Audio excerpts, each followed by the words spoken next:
les élèves qui sont là, je pense que ça aura créé des vocations d'historiens et d'historiennes nombreuses, parce que vous aurez pu constater que être historien, c'est pas simplement mener un travail aride, scientifique, parfois solitaire, c'est aussi se fighter beaucoup, et que du coup, il peut y avoir un vrai plaisir, une vraie passion, et de vrais sujets qui restent ouverts, parce que en fait, tout n'est pas tranché, loin de là, et c'est très bien que le débat ait lieu, et c'est très bien aussi, une fois que les faits historiques sont, eux, établis, connus, scientifiquement démontrés, qu'on puisse les transmettre évidemment aux élèves, mais c'est un autre sujet, et pas choisir en effet dans ces faits scientifiquement établis, mais transmettre l'histoire telle qu'elle existe tout simplement. J'en reviens à ce qui nous rassemble aujourd'hui, Monsieur le ministre, cher Jean-Noël, Mesdames et Messieurs les élus, Monsieur le Président de l'Observatoire de la laïcité, cher Jean-Louis, Madame la Directrice générale de l'enseignement scolaire, Monsieur l'Inspecteur général, cher Abdenour, Mesdames et Messieurs les inspectrices et les inspecteurs généraux, Monsieur le Professeur au Collège de France, cher Patrick, Madame la Professeure, cher Patrick Veil, Mesdames et Messieurs tous, professeurs, enseignants, chercheurs, j'en oublie forcément, référents laïcité tout de même, représentants d'associations aussi, je sais que vous êtes quelques-uns, chers amis et chères lycéennes et chers lycéens. On célèbre aujourd'hui, c'est ce qui nous rassemble, les 111 ans de la loi de séparation de l'Église et de l'État.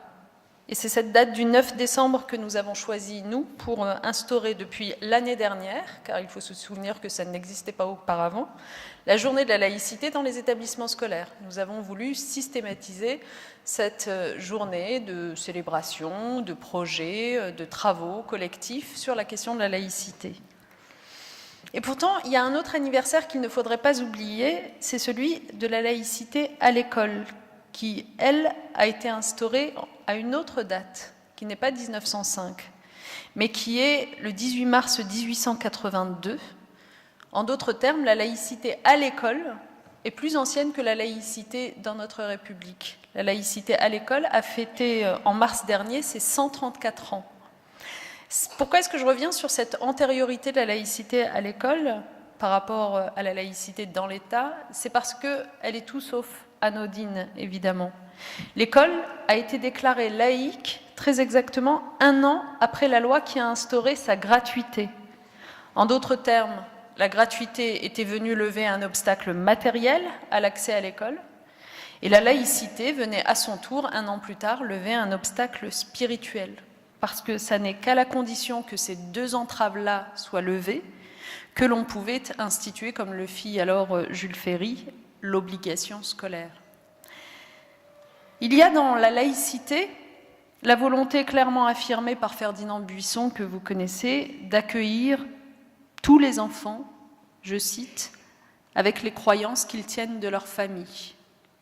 Mais il y a surtout dans la laïcité l'affirmation de la mission de l'école de la République, c'est-à-dire former des citoyennes, des citoyens qui soient instruits, cultivés, éduqués, autonomes. Le chemin de l'école, c'est donc celui de l'émancipation. Et c'est cette émancipation que rend possible la laïcité, parce que la laïcité va permettre de constituer un esprit critique, notamment en distinguant le savoir et le croire. Donc laïcité et esprit critique sont profondément liés, le colloque de ce matin l'a démontré. L'école, ça n'est pas une institution républicaine qui serait laïque juste parce que l'État est laïque, ça n'est pas simplement un lieu où s'applique la laïcité, c'est un lieu qui donne au sens même de la laïcité un relief particulier. Voilà pourquoi j'ai voulu que soit conduite une action d'une ampleur inégalée, pour à la fois transmettre, enseigner, mais aussi défendre, promouvoir, chaque fois que cela est nécessaire, la laïcité. La défendre parce que la laïcité a été ces dernières années méconnue, attaquée, affaiblie. Alors il fallait arrêter de détourner le regard, affronter la réalité de la situation en face, et ça a été l'un de nos grands objectifs à la tête du ministère de l'Éducation nationale. Nous avons tenu d'abord à ce que les cas d'atteinte au principe de laïcité fassent l'objet de remontées systématiques de la part des établissements et que tout manquement donne lieu à une réaction ferme, appropriée. Mais la fermeté, soyons clairs, c'est aussi de redonner à chaque acte sa dimension et son sens. C'est savoir par exemple ce qui relève clairement d'une atteinte à la laïcité et ce qui, en revanche, relève de phénomènes liés à l'adolescence en général. Les premières doivent être évidemment comme telles sanctionnées, les secondes doivent être comprises, simplement accompagnées. Donc signaler, sanctionner, sans plus détourner le regard, mais sans jamais s'interdire de penser, telle est la règle aujourd'hui au sein de nos établissements.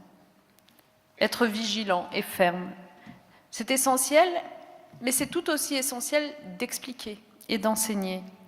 Parce que la laïcité ne doit pas être mobilisée uniquement lorsque les bornes sont dépassées, en réaction, en défense. Elle doit être l'objet de ce que nous appelons une pédagogie active et permanente, qui est faite de dialogue, de mise en situation, de débat, qui s'appuie sur l'ensemble des ressources que l'on peut fournir aux établissements. C'est le cas par exemple de la charte de la laïcité, qui est aujourd'hui affichée dans tous les établissements et dont les familles doivent prendre connaissance. Cette charte rappelle que la laïcité est un cadre juridique et à travers ces différents articles, la laïcité se trouve transcrite très concrètement pour l'ensemble de la communauté éducative en termes de droits et de devoirs. J'ai voulu surtout appuyer davantage les professionnels de l'éducation nationale dans leur mission de transmission de la laïcité, en mettant l'accent sur leur formation commune, initiale, continue, et sur un accompagnement régulier. C'est ainsi que la formation initiale, maintenant au sein des écoles supérieures du professorat et de l'éducation, comprend dans son tronc commun cette question de la laïcité, que la capacité des candidats à expliquer, à faire partager les valeurs de la République est désormais évaluée systématiquement au concours d'enseignement, qu'une formation continue a été également assurée pour l'ensemble de nos enseignants. Ce sont près de 70 000 journées de formation qui y ont été consacrées entre 2014 et 2016, sans oublier des modules de formation multiples consacrés à la laïcité et à l'enseignement laïque des faits religieux qui ont été élaborés et auxquels les enseignants peuvent avoir accès.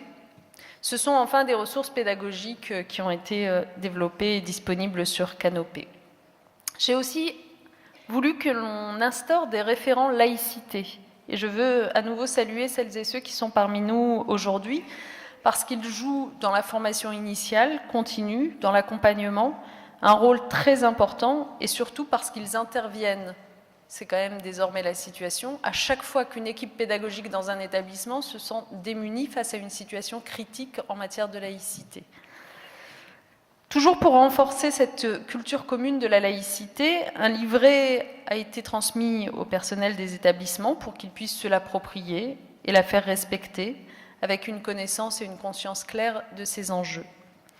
Nous diffusons d'ailleurs aujourd'hui une version actualisée de ce livret qui tient compte des dernières jurisprudences. C'est un outil que je crois essentiel pour les personnels de direction, qui leur permet de connaître l'état du droit, de disposer de recommandations pédagogiques pour mettre en place le principe de fermeté que j'évoquais et ne laisser aucune atteinte sans suite.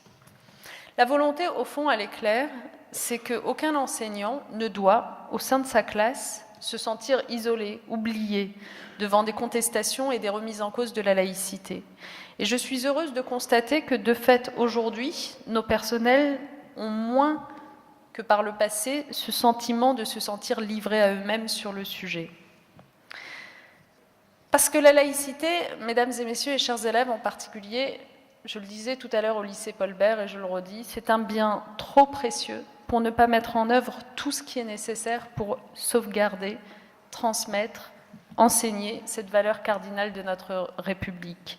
Et si nous y sommes tant attachés, je salue en particulier le travail conduit par l'Observatoire national de la laïcité, c'est que par la laïcité, un choix fondamental a été fait en 1882 qui nous engage encore aujourd'hui. Ce choix, c'est de donner à chacune et à chacun une même place, qu'il croit au ciel ou qu'il n'y croit pas. Voilà ce qu'est la laïcité. Non pas en ignorant l'individualité et la singularité de chaque élève, mais en faisant fond sur ce qui les rassemble, en s'appuyant sur la raison, sur la pensée, qui fonde notre singularité en tant qu'être humain. La laïcité rend ainsi possible la critique, le débat, l'argumentation. Elle instaure un espace de connaissance, d'échange, d'enseignement. Elle constitue une assise commune, et je crois qu'il est très important, y compris aujourd'hui, peut-être plus encore aujourd'hui, de rappeler à chaque fois combien l'école est un lieu qui nous rassemble. Franchir le seuil de l'école, c'est s'inscrire dans une communauté, celle de la connaissance, du savoir, de la culture, qu'unit un certain nombre de valeurs.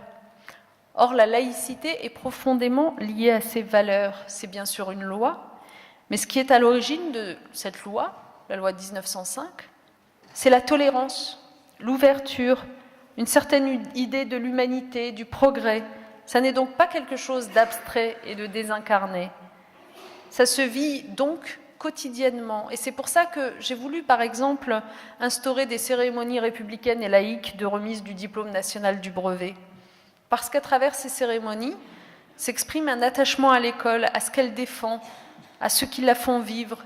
Et pour avoir eu l'occasion d'y assister souvent, je peux vous assurer que ce qu'on y voit fait vraiment honneur à notre devise républicaine, et en particulier à la fraternité.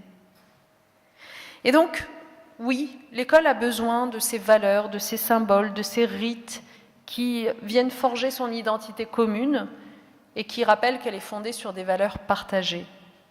La laïcité à l'école, pour revenir à elle, fait donc sens profondément. Elle fixe une distinction essentielle, je le disais, entre le savoir et le croire, une distinction qui renvoie à ce qui se passe au sein de l'école. Parce qu'au fond, vous le savez bien, pour être encore élève, ce qui se joue à l'école, ça n'est pas l'irruption soudaine d'une connaissance par une sorte d'illumination. Moi aussi, lorsque j'étais élève, j'aurais rêvé d'avoir un jour une potion magique qui donnerait immédiatement accès à un savoir universel. Rêver que, enfin, les progrès scientifiques permettent de construire une machine que l'on brancherait pendant son sommeil et qui viendrait nous apprendre l'ensemble des langues du monde. Mais ça n'existe pas. La réalité, c'est que l'école, c'est le lieu d'un devenir.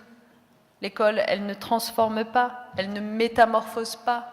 Elle forme, c'est bien différent. Or, admettons, il est plus facile de s'en remettre à la croyance et à la logique de la révélation qu'à celle du savoir et de l'enseignement. Parce que la révélation a un grand avantage, c'est qu'elle ne nécessite pas d'argumentation complexe à déployer. Il n'y a qu'à croire, et puis voilà.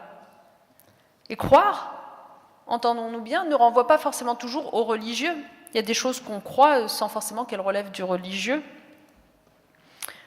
Un enfant, par exemple, croit volontiers ses parents quand ceux-ci lui disent qu'il serait dangereux pour lui de se faire renverser par une voiture. L'enfant ne va pas se mettre à exiger une démonstration scientifique mettant en évidence les effets de la masse et de la vitesse de la voiture sur le corps. Donc il y a bien des choses que nous croyons sans qu'elles soient parfaitement prouvées. Et le philosophe Hume a beau jeu de constater que rien ne prouve que le soleil se lèvera demain, et pourtant nous y croyons et nous l'attendons. Si je rappelle cela, c'est que la distinction entre le croire et le savoir est trop souvent résumée à la séparation du religieux et du scientifique. Mais cela recoupe aussi le pseudo-scientifique, c'est-à-dire les théories complotistes. Et c'est la même logique qui doit prévaloir. Nous sommes aujourd'hui dans un monde où les sources d'information sont nombreuses, très nombreuses, et avec elles se multiplient aussi les sources de désinformation. Une désinformation, vous le savez, qui suscite une adhésion qui n'est pas celle de la connaissance, mais bien celle de la croyance. Et donc la formation de l'esprit critique de nos jeunes élèves n'est pas seulement une exigence, c'est devenu une absolue nécessité. Quand vous êtes confronté à des technologies qui non seulement permettent une diffusion extrêmement rapide des contenus, mais en plus permettent à chacun de venir retoucher des photos, truquer des films, devenir à son tour producteur de sources falsifiées, vous avez plus que jamais besoin d'un esprit critique. Et donc aujourd'hui, au triptyque que l'on connaît si bien du lire, écrire, compter à l'école, il est donc urgent d'ajouter un quatrième verbe qui est penser. Alors je sais que quand on vous dit cela, quand on parle d'apprendre à penser, ça peut sonner étrangement en même temps. Mais soyons clairs, apprendre à penser, ça n'est pas fournir du prêt-à-penser, Ça n'est pas faire du bourrage de crâne ou de la propagande. Là encore, si c'était ça qu'on faisait à l'école, ce serait tellement plus simple, tellement plus facile. Et on le voit, hein, c'est vanté par certains, en effet, que de vouloir, là aussi, trahir l'histoire en faisant un roman, des belles images simplistes. Mais l'histoire n'est pas un conte de fées. Et la complexité du monde que nous vivons, que nous connaissons, doit répondre au contraire à la complexité de la pensée. Apprendre à penser, donc, c'est faire travailler nos élèves en leur donnant une capacité à inscrire leurs connaissances dans une dynamique et une structure qui sont celles de l'argumentation et de la raison. Apprendre à penser, c'est nourrir l'esprit critique de nos élèves tout en cultivant leur sensibilité. Alors c'est une dimension qui se retrouve dans l'ensemble des disciplines. Travailler sur le sens d'un texte, sur la lecture, être capable de le remettre dans un contexte, en dévoiler le cas échéant l'ironie, tout ça contribue à l'esprit critique. Mais c'est aussi l'objet désormais d'enseignements spécifiques. L'enseignement moral et civique, bien sûr, où nos élèves apprennent la pratique du débat argumenté. L'éducation aux médias et à l'information aussi, qui donne à nos élèves des réflexes qui sont à bien des égards, messieurs les historiens, des réflexes d'historiens précisément. Puisque l'idée de cette éducation aux médias et à l'information, désormais présente dans les nouveaux programmes, c'est d'amener les élèves systématiquement à s'interroger sur les sources d'une information, à exercer une critique, à ne pas oublier devant les photos, les vidéos, les images, cette formule très forte d'Edgar Morin, je cite, « Savoir voir nécessite de savoir penser ce que l'on voit. Savoir implique donc penser, comme savoir penser implique savoir voir. » C'est donner, au fond, à nos élèves, et en particulier avec les enseignements prodigués par les professeurs documentalistes, les réflexes nécessaires pour trouver les informations, certes, mais les vérifier puis les valider. Et ces enseignements sont l'occasion, ce faisant, aussi de lutter contre une perception faussée de ce que signifie critique dans esprit critique. On résume trop souvent de nos jours cet adjectif critique à quelque chose de négatif. Mais l'esprit critique n'est pas l'esprit qui toujours nie, ça n'est pas le ricanement facile et sarcastique. Non, c'est une attitude, un état d'esprit, des pratiques précises. C'est la modestie, l'écoute, la curiosité, la lucidité et l'autonomie, celle que Jean Kelevitch appelait la liberté du sage, parce qu'elle associe la spontanéité à la loi. C'est aussi savoir s'informer, distinguer les faits, les interprétations, confronter des interprétations, les évaluer, évaluer une information. Eh bien, pour développer l'enseignement de l'esprit critique, nous allons faire appel à un certain nombre d'énergies, nous appuyer sur des initiatives nombreuses qui vous seront présentées tout à l'heure, les grands forums d'Abdenour Bidar, les ateliers de philosophie et ceux dès l'école primaire, les travaux du collectif de recherche transdisciplinaire Esprit critique et sciences, qui est né en 2010 à Grenoble. Je passe rapidement sur ce sujet, mais on vous les présentera tout à l'heure. Mais pourquoi est-ce que nous avons voulu nous appuyer sur autant de travaux et autant de gens? Parce que nous avons besoin, là encore, sur ce sujet, des professeurs, des chercheuses, des chercheurs. Et j'ajouterai que nous en avons d'autant plus besoin quand on voit à quel point la rigueur, l'exigence, la précision font cruellement défaut dans les débats actuels. Nous vivons, avouons-le, une période un peu singulière où on entend, c'est devenu quasi habituel, des gens se moquer de la bien-pensance, comme si bien penser était devenu la chose la plus scandaleuse qui soit. Est-ce qu'il n'est pas révélateur de voir la mesure, la retenue, l'attention portée à la complexité du monde, désormais quasiment considérée comme une tare ou un vice? Refuser de rentrer dans la facilité des amalgames, de la confusion, ne pas tolérer les comparaisons à l'emporte-pièce, la généralisation abusive et outrancière, tout cela serait devenu scandaleux. Mais si bien penser devient une faute, alors ne nous étonnons pas de constater qu'il existe, entre la recherche et la société, un fossé qui ne cesse de s'élargir. Si la rigueur et la précision n'ont plus cours, on comprend aisément que vos recherches, vos travaux, vos articles souffrent de ne pas être assez connus, lus, débattus. Et moi, j'ai envie de poser une question, au fond. Est-ce que vraiment, au débat argumenté, aujourd'hui, nous préférons le buzz, le clash? Je sais qu'il est plus facile et plus rapide de lire un tweet qu'une revue scientifique, mais est-ce que ce qu'on trouve dans cette revue scientifique ne mérite pas davantage d'être su, d'être connu? Penser le monde dans sa complexité, dans son désordre, mérite, je crois, bien mieux que les clichés et les raccourcis abusifs. Et de la même façon, ne nous laissons pas piéger, ne nous laissons pas intimider par les attaques incessantes sur le politiquement correct. Ce mot ne doit pas devenir une insulte ou une calomnie. Là encore, je finis par avoir ce sentiment-là en écoutant les débats publics. Le sens du politiquement correct, loin des outrances populistes, c'est chez Foucault que nous le trouvons, quand il déclare, je cite, « Une pensée politique ne peut être politiquement correcte que si elle est scientifiquement rigoureuse. » Vous voyez, devant ceux qui brandissent la bien-pensance et le politiquement correct comme des tyrannies, qui se proclament rebelles ou anti-système sur des plateaux de télévision, nous devons revenir, nous, constamment à la précision, à la rigueur, à l'exigence, et surtout sortir des postures.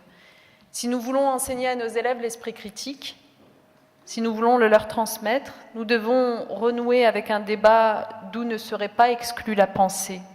Nous devons porter des discours qui refusent à la fois la tentation de l'euphémisme et l'outrance de l'hyperbole, et nous efforcer d'être justes dans le choix des mots comme dans les arguments avancés. L'esprit critique, mesdames et messieurs, en conclusion, nous permet de donner du sens au monde qui nous entoure, de trouver notre place en son sein, de ne pas aller chercher ailleurs un sens tout fait, prêt à l'emploi. Lui redonner une place centrale au cœur de nos établissements, c'est renouer, je crois sincèrement, avec l'élan, l'exigence des périodes dans lesquelles s'enracine l'école de la République, c'est-à-dire l'humanisme et les Lumières. Alors, on pourrait se dire, l'humanisme, les Lumières, mais quel est le rapport avec notre monde? Pourquoi se tourner vers le passé quand l'avenir est déjà si incertain? Mais c'est parce que ce passé, il n'a pas vocation à être un modèle figé ou l'objet d'une nostalgie fantasmée. Par contre, il peut et il doit être, j'en suis persuadée, pour nous tous, une inspiration pour précisément construire l'avenir. Ces deux périodes que je viens d'évoquer, l'humanisme et les Lumières, leur nom les fait parfois envisager sous un éclairage très flatteur. La Renaissance, comme ça sonne bien, les Lumières, quel éclat devait avoir ce siècle. Pourtant, quand on y regarde de plus près, il ne faut pas longtemps pour se rendre compte que c'est plutôt le clair-obscur qui s'impose. La naissance de l'humanisme s'est faite dans une période de troubles, de bouleversements profonds, de guerres civiles en Italie, en France, des crises financières déjà, politiques, sociales aussi. Quant aux Lumières, leur clarté ne doit pas dissimuler les guerres, les intolérances, les persécutions, la souffrance et la violence qui ravageaient l'Europe. Ce que nous dit ce clair-obscur, c'est qu'une époque troublée, critique, n'est pas forcément vouée à la régression, que les tensions actuelles que l'on connaît ne sont pas une fatalité, et les actions que nous allons avoir le plaisir dans un instant de récompenser, vous allez le voir, en sont la preuve. Dans les troubles de notre époque, précisément, nous devons garder un esprit lucide, critique, en liant constamment la pensée à l'action et l'action à la pensée. Et c'est cela que nous devons apprendre à nos élèves pour qu'ils ne subissent pas le monde qui les entoure, mais qu'ils en deviennent des acteurs engagés, des citoyens déterminés. Merci à vous tous.